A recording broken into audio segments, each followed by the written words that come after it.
the worse it gets, the worse he becomes. He leans fully into himself, which is just a man who lives and dies by the success of his team.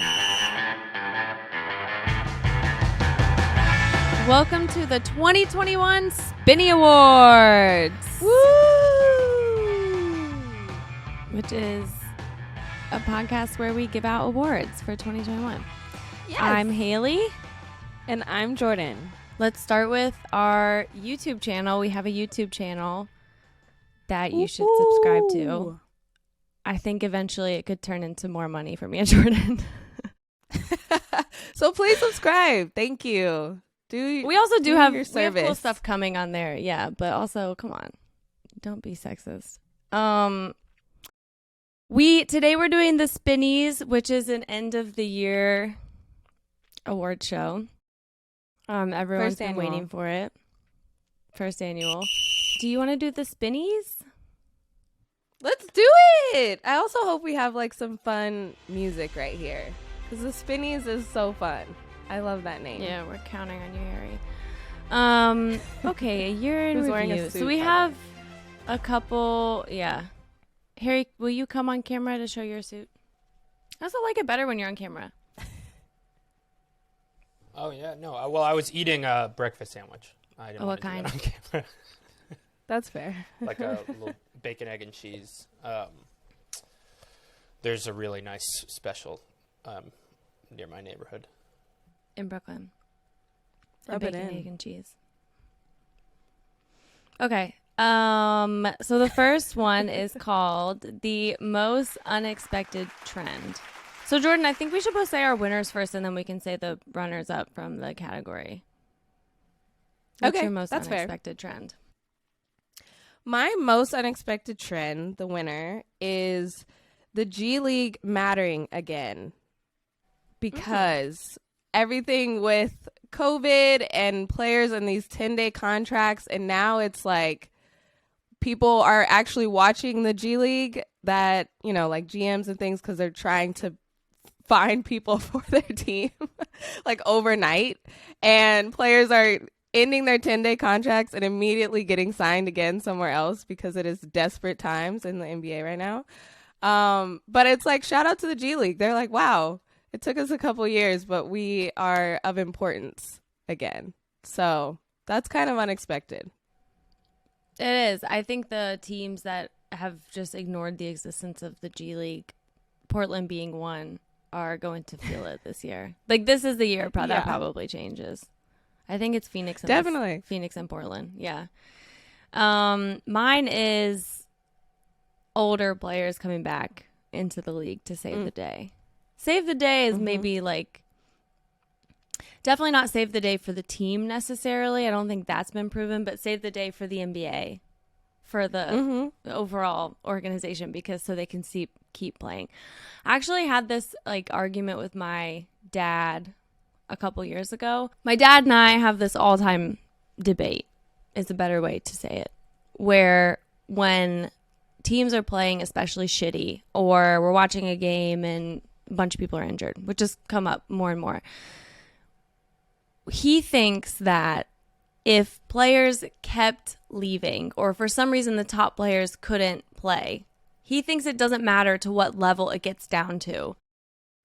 He thinks people would still watch. Essentially, the debate is over how bad can it get in the talent pool before people start dropping out. My argument for pro sports is you can't go too deep.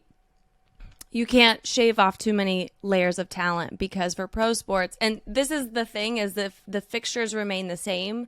It's not the same as high school sports where you don't have to pay that much. Right. You don't have to get a package. There's like the local element of it. You're cheering for people. You're cheering for kids. In pro sports, you have to pay a lot. It's not cheap to be a fan, especially if you're a fan of the NBA, because like I found out last night, you know, you can't just go somewhere and watch it. I have to have League Pass in Louisville, Kentucky. Most people have to have League Pass unless you only watch your local team. So A, it's expensive. B, there's not like the storylines, the feel-good storylines. They're not quite the same as in college. And when I tweeted this the other day, when they announced that they were, I think it was like the announcement that said if you're missing a player due to COVID, you can sign somebody else. Mm-hmm.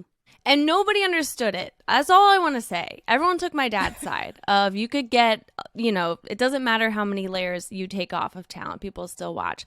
But we're talking about people who like only play at the Y is the level we're getting down to. Because people were saying, oh, we still watch college and they're not as good. That's not what I'm talking about. Some college players then go pro. I'm not talking about college. Right. I'm not talking about D3. I'm talking about like how far can we go down? I'm saying there's a limit. He's saying there's never a limit. So. Oh, okay. That actually helps explain it too, because I think Candace Parker made a good point when she was on, TNT. She was saying, think about the fans. They are paying money to come see LeBron, and if he's not there or the top players continually aren't there, you should refund their money. Like that's what she was saying, to the point where they're not going to be happy just to come see anybody in a Lakers uniform. They're coming to see a specific person. And if those players aren't there, then you should actually like stop allowing fans to come, because that's not worth their money. And it's like, that's kind of the harsh reality, because you are coming to see these superstar players. I know we bought tickets to a Lakers game right when LeBron was right on the Lakers. My fiance is a huge LeBron's fan. He was hurt that game. And we were like, really? Out of all the games, like we came to see him. So that is, I think, like one of the first games when he was a Laker? Yeah, one of the first, like the first season, I think he was. Did you just bring up that story uniform. so you could say my fiance? No, but I really like saying it. No, I have to catch myself too. I was going to say boyfriend, but it's fiance. But I think she has a point, and I think that's kind of along the lines of what you're saying. I agree. I think there is a limit. You don't want just watching anybody play basketball in a NBA uniform. Like there is a level to it. They made that argument too, but it just didn't feel the same. It felt a lot like old man shakes fist at cloud or whatever that meme is when they were saying it about resting players, because I remember that was the year when the year before the NBA made a rule about you can't rest. It was very, I don't know, their rule was like vague. It was just like stop doing this essentially. Yeah. When Kawhi would rest a lot, LeBron was, Paul George was that year. Everyone then was saying you should do this for the fans. And at that point I was like, I mean, I don't know. Don't they want to elongate their career? Like, I'm kind of on the player side. But this is more about an NBA thing than a player-specific thing, because they're literally sick. Anyway, so yeah, that's a long way of saying mine is old players coming back. I really enjoyed it. Lance Stevenson, Brandon Knight. Who were we talking about the other day? Yeah, Joe Johnson. We were saying that, like, all those names just feel like we're in a different year. Like we just teleported to like 2013. I don't even know what year it is, but it's all these players. Darren Collison was the one we were talking about. Yeah. Yeah. When was the last time he played? 2019? I don't think he was playing basketball. I swear to you, I think he was sitting on his couch and they were like, yo, remember that we were talking about you coming to the Lakers like 2 years ago? Are you down still? And he was like, yeah, sure. I think Darren Collison's the one who retired because he's Jehovah's Witness. Am I making this up? I swear he's the one who retired because he's a Jehovah's Witness. And I remember at the time I was like, no, you retired because like no one wants you. No offense. Because he's a Jehovah's Witness? Yeah, he said religious reasons, so I don't know. Let's pin that. We'll come back to that. Because I mean, he's not that old. He was the 2009 he's not draft, old, which no. was like Harden. He played with Russ at Steph. UCLA. DeMar was 2009 draft, because that always feels wrong to me. It always feels like he should be 2011. I don't know. 2009 draft was a big draft for Louisville. We had Terrence Williams went 11th. Earl Clark went 14th. Earl Clark, Louisville legend, who's now on the Miami G League team. I think you just brought that up to bring up Louisville. Yeah. No, he really, I don't know exactly the last time he played basketball, but it was definitely, I don't know that I could have drank alcohol that legally. helps. Yeah. that's a clear picture. Yeah, I genuinely don't think I could drink. Yeah, it's been a long time. And then, okay, so to go back to the category, which was the most unexpected trend, Harry threw in the Wiggin essence, Andrew Wiggins being helpful to a team. I will say I did not ever expect this, but it does make sense. You reduce someone's role and they can do better. We've seen this time and time again. Yeah. Good for so him. yeah, and then Bing Bong. I don't know, Harry, did you mean this as like the phrase or the Knicks being, yeah, because they're not really as exciting as we thought they would be. So it's kind of like a negative Bing Bong, but I think you just meant the phrase, right? I think the phrase. I meant the whole journey of Bing Bong, from the viral video to then the Knicks just being like really disappointing. I think I could have. And the like Bing, yeah. Yeah, no, the Knicks being disappointing, I could see. The Bing Bong thing, yeah, that's fun. And fun. I'm happy that they at least had that. Okay, next Spinny award is Letdown of the Year. Who's your winner?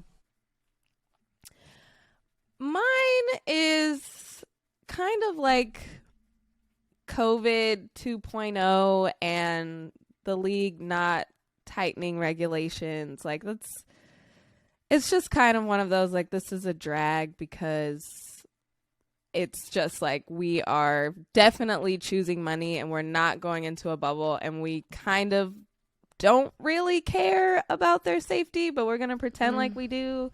And it's just all kind of a big letdown. I think that's mine. That's mine too. Oh, great. It's that COVID would get this bad again. We would have a new variant that the vaccine was not designed for. So there's a lot of breakthrough cases and we keep playing anyway. Although I don't think that's a surprise, but you can be let down by things you're not entirely surprised by. Runners up for this are nobody hired Becky Hammond.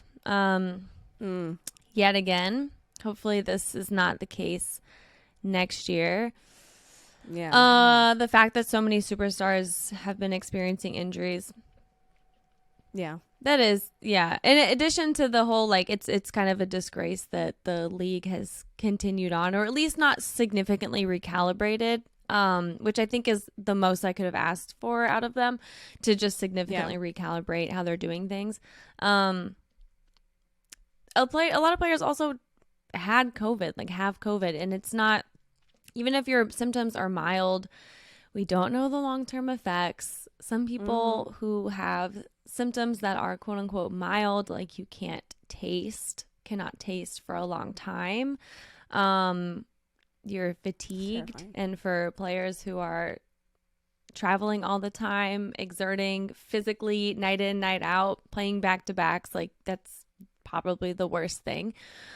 And then, just regular injuries, which I'm not going to explicitly say this, but you can also, one thing leads to another. If you're already feeling down, if you're already feeling slow, there's a chance that you're going to be more injury prone. And the last one, I almost forgot about this. Chauncey Billups was hired. An assistant coach with the Clippers for 1 year does qualify you to be an assistant head coach, of course, especially if you have a spotty record as a person in your personal life. So, yeah, I'm going to go with COVID for that one too. The next one is the Neil Olshey Big Dumb Idiot of the Year award. Who did you have winning this one? I think, this is the first year. I think this is more of a presenting award. Like, it should, take whoever it's named after should get the award the first year. I think that's only right. So I'm going with Neil for this one. Wow. Kind of, yeah, I know, really surprising. I know, coming out of nowhere. But Neil is our Big Dumb Idiot of the Year. Yeah. I also have Neil I have Neil Olshey for the Neil Olshey Big Dumb Idiot of the Year award. Wow, Thank you, great. guys. I just feel like he has been a big dumb idiot. So yeah.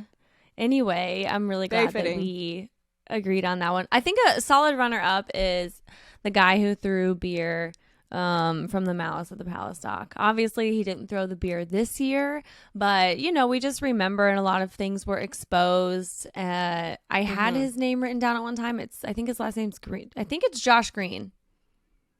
If that's correct, my memory is returning. Yeah. It'd be funny if it wasn't. And just someone's some like random guy. Dude's life. If your name is Josh Green and I wrongfully accused you, you may be entitled to compensation. We'll send you a Spinsters Google hat. says John Green. Oh, John Green. That's still really John close. Green. Still, if you're a Josh Green, That's I'm very sorry. good. Yeah, That guy was an idiot. Harry, can you play like a sound, like either a sparkle sound or like a dun, dun, dun, dun, like something before I read each title? Yes.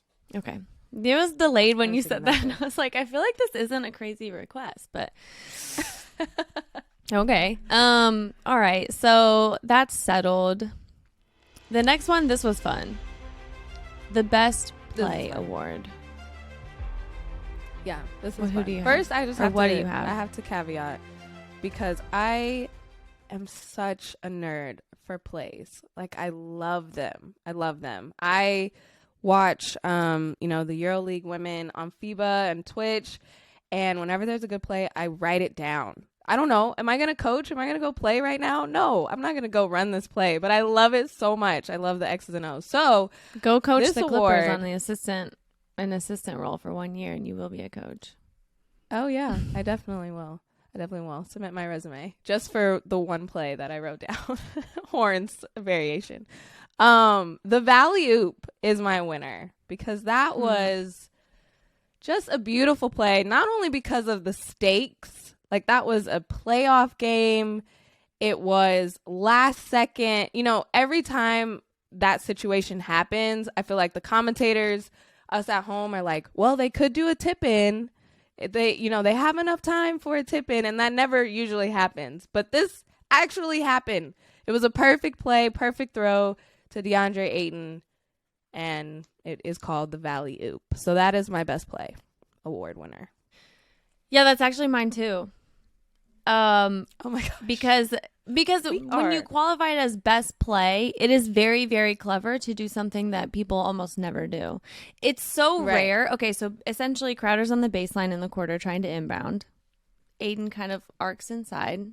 Zubats is following him, and Devin Booker, bless his heart, tries to intercept that, but does not. So Zubats is still glued to Aiden. Aiden tips it in. Immediately after, Paul George makes the goaltending symbol, and which is funny because of his track record of saying things are bad shots, but is also just a testament to how clever this play is, because even a professional basketball player does not know the rule that there's no goaltending on an inbounds Goaltending on an and out to of pull that bounds, out in the Western Conference Finals with 9 seconds left is very impressive. And the only other time I've heard of this happening, and Monty Williams was talking about it after the fact too, was also by the Suns in 2017. So this is not pulled out often. And it's also, I mean, not just because it's not thought of, but because it's hard to pull off. That's really hard to pull off. And that was the moment where I was like, okay, not only was I significantly wrong about DeAndre Ayton, which I'd had feelings of before leading up to that, like throughout their entire run, but I was like really wrong about him, and also that I was happy to be wrong about him. That was just extremely impressive. That was the first thing that came to my mind. We will, out of respect to Harry, we'll say this other nomination, which was Steph's record-breaking 3. Yeah, it was good. It was fine. That happened this season. But the thing is for best play, I just don't think it qualifies. It was just Draymond threw it into Wiggins, who passed it out to Steph. Who had created a little bit of space for Malik Burks. It's not like a masterful play. And if you think of Steph's, It would be best moment. It could be best moment for a Warriors fan. But not even overall. Best moment belongs to Anthony Edwards dunking against the Raptors. For this to have, I mean, would have been a lot cooler if Steph had hit this like from, it was one of his that he shot from like really far out. Doesn't even have to be from the logo. He wasn't like falling over shooting it. There's just a lot of ways that he's done it that have been more spectacular. What led up to this play was the really impressive thing for Steph. Right? He changed the course of the NBA, of offense, of how you have to defend people. Everything. Yeah. You know, he changed. Everyone always talks about like you see mini Stephs on the playgrounds now. That's what he changed. But for an actual play, no. Which brings me to another runner-up I just mentioned, Anthony Edwards. Dunking on really poor Utah. That is honestly, I've never felt like so sympathetic, but also so happy to see somebody eviscerated like that in the same second. He only played 11 minutes that game. I went back and checked, and I was like, I wonder if he contributed at all in other ways, or if he's just going to remember that game for being dunked on. He had 2 rebounds. But he still says to this day, he's like, I'm jumping every time. Like, he is like, this is the hill I die on. I'm jumping every time. And it's like, you are going to be on a lot of posters. What a way to like define your NBA career. I was on the most posters, not in a good way. That's the Aaron Baines mentality. He's taken one out of the Aaron Baines school of getting fucking dunked on all the time. Yeah. It was just but it was such a good dunk too. Like to start that far out, he was just entering the paint.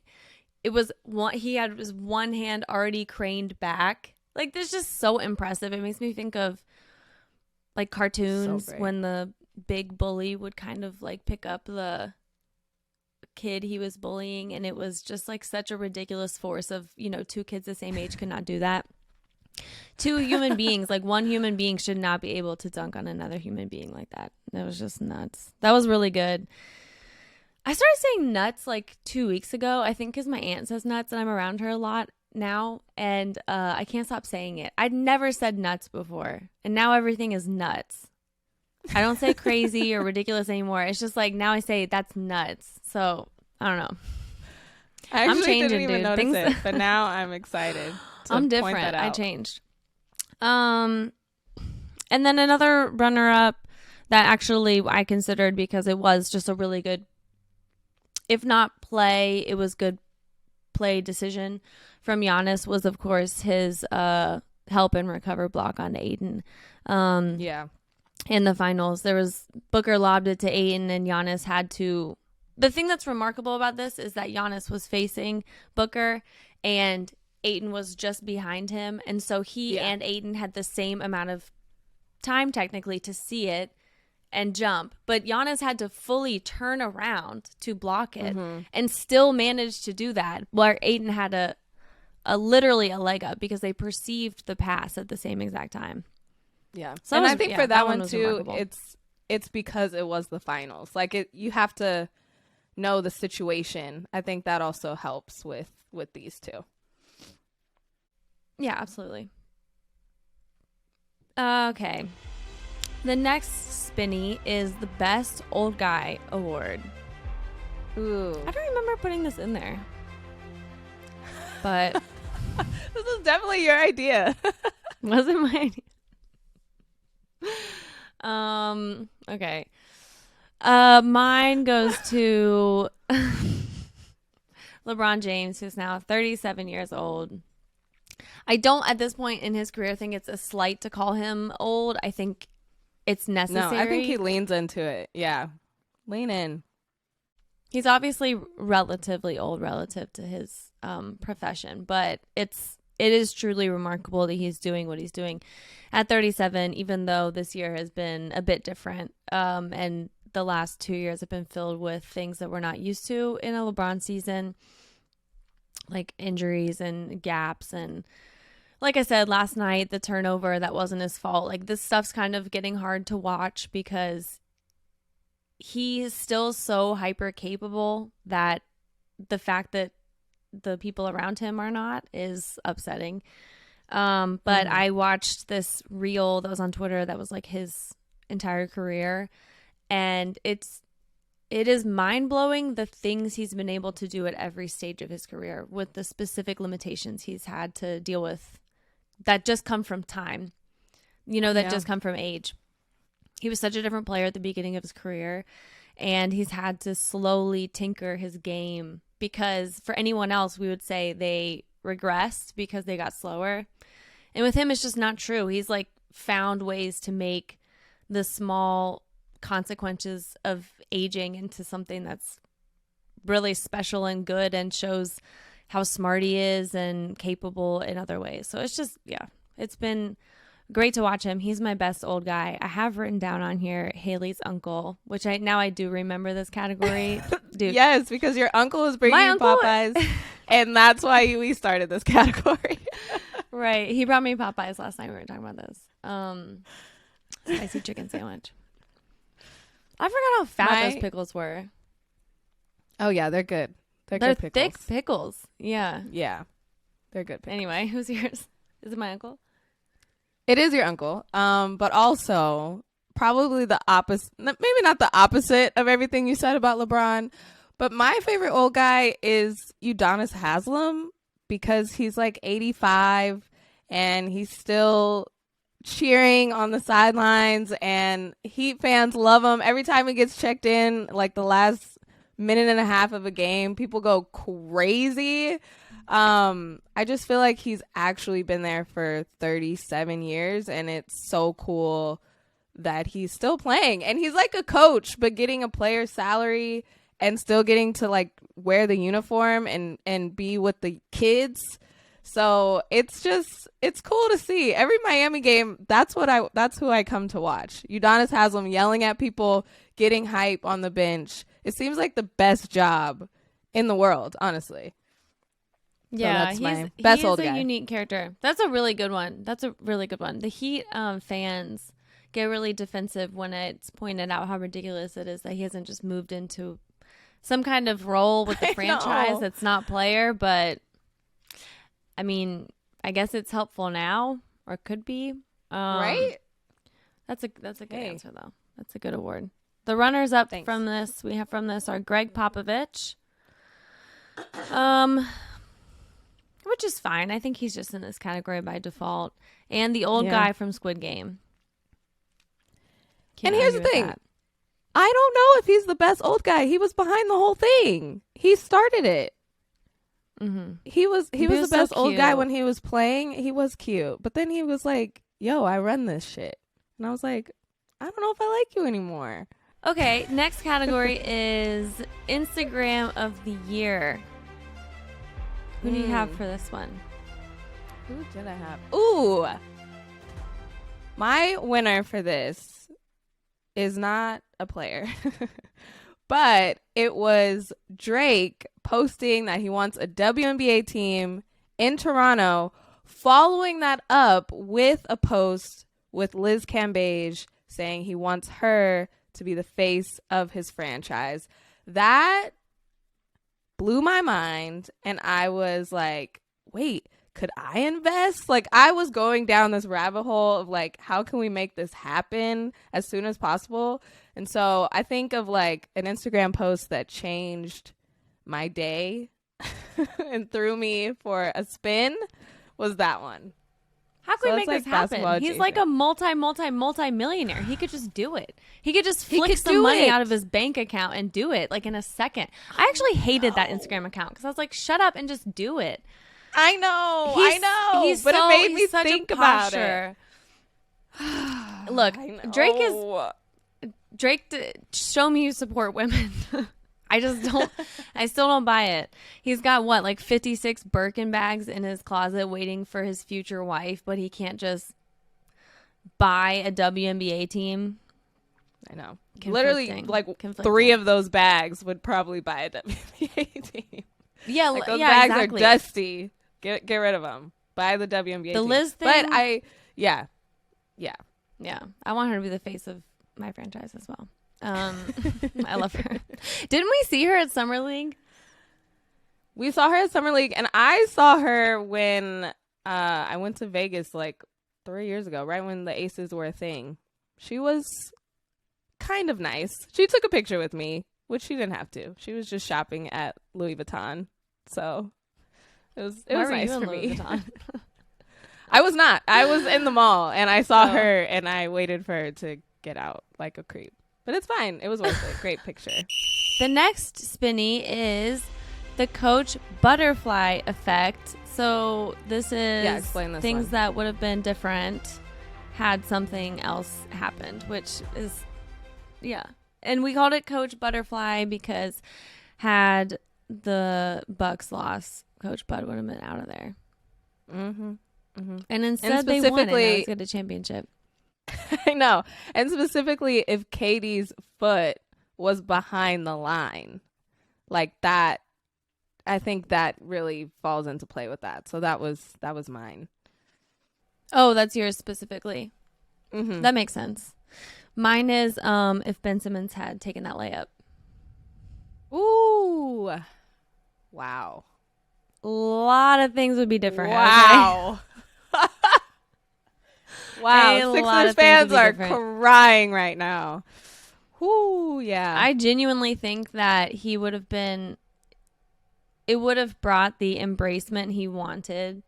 They never would have had that press conference. His teammates and Doc wouldn't have talked shit about him to that degree. To the entire public. It wouldn't have severed the ties that extremely. And maybe it would have given him, it would have emboldened him into being more aggressive in his scoring and shooting. I'm just picturing the alternate universe where that happens. And like he's getting lifted up by his teammates. They're cheering. Embiid is hugging him. Oh, man. That is so not what happened. Damn. I know. So that's right. mine. Coach Butterfly. Yeah, that's effect. a good one. I like these a lot. That was the one that came to my head first, so I didn't think of any others. But if anybody thinks of any others, send them to me because I like the idea of this. Also, we could make a movie. Isn't that a movie, The Butterfly Effect? We could make like, the Ashton basketball Kutcher. version of that. Yeah. I love that. Starring Ben the Simmons. next. Actually, this is the last one. The last spinny is the worst tweet of the year, sponsored by Brainworms. So what is your winner, Jordan? Did I have one for this one? I guess we should say this could also be no. called the "But I was told Steph Curry wasn't a good shooter" award. Yeah, definitely. I think this one was mine. First of all, just Kyle Kuzma, just back away from the Twitter keyboard because they are bad. But I think when he chimed in about the anti-vax and the vaccinations and all of that, and he goes, which is now deleted. So when did following HIPAA rules correlate to being anti-vaccinated? And it was just dumb. It was actually dumb. So that was the worst tweet, especially since he deleted it. He knew, and people he loved told him, actually, you should take that down. Like, you actually sound stupid. So that's where I think it categorizes as the worst tweet. I'm gonna go ahead He and has a say I few. don't think people love him enough because he tweets the dumbest shit. And he's not the only one who got HIPAA confused. Since COVID has happened and it became this like very utilized thing by people who are not in favor of the vaccine or are anti-vax or just right-wingers. But it does not mean that you can't inquire about health information. It doesn't extend to that. If I went to Kyle Kuzma's doctor and was like, is he diagnosed with brainworms? She couldn't tell me. That's not allowed, but we can still ask things. It's literally was made about protecting patients from health insurance providers, but I love to see it weaponized into on Kyle Kuzma's personal Twitter. Completely And then flipped. the one that he just did yesterday was a quote tweet of a CNN article. Headline was, Elon Musk is due to end 2021 with one of the largest tax bills in history, which is a whatever headline, extremely misleading. And it literally factors into like a day of work for him, percentage wise. Also, he has not paid taxes the last couple years because he's not logged himself as an employee, so he does not pay income tax. Anyway, Kyle Kuzma quote tweeted that with in the SpongeBob font, which means like one word letter's capitalized, the other one's lowercase, the other one's capitalized. He said, "The rich don't pay taxes." Kyle. Kyle. Oh my And God. my favorite part is the comment in that of somebody like finding old tweets where he quote tweeted Bernie Sanders and was like, how is this right that the rich only pay this little taxes? And like the guy who tweeted that was like, what happened, Kyle? Like, what changed? And then someone responded and was like, he just signed a fat contract last year. Like now he's a part of this group. No, look, he's right. He's right. Millionaires have it really hard, and I feel bad for him. So bad. Yeah, I feel terrible. I hope that they sort that out. Yeah, billionaires shouldn't pay taxes. Another runner-up is this tweet that's also very fresh from Clutch Sports. It says, retweet to vote for hashtag NBA All-Star at Ben Simmons 25, which is his handle. Little cringy. It's actually it's got a lot of steam, and I think yesterday he was leading. I think he was only behind LeBron, or maybe like LeBron was second. I'm not sure which, but it has caught steam. I also asked this to people for their worst tweets, and I have a couple if you want me to read them off. Oh yeah, go for it.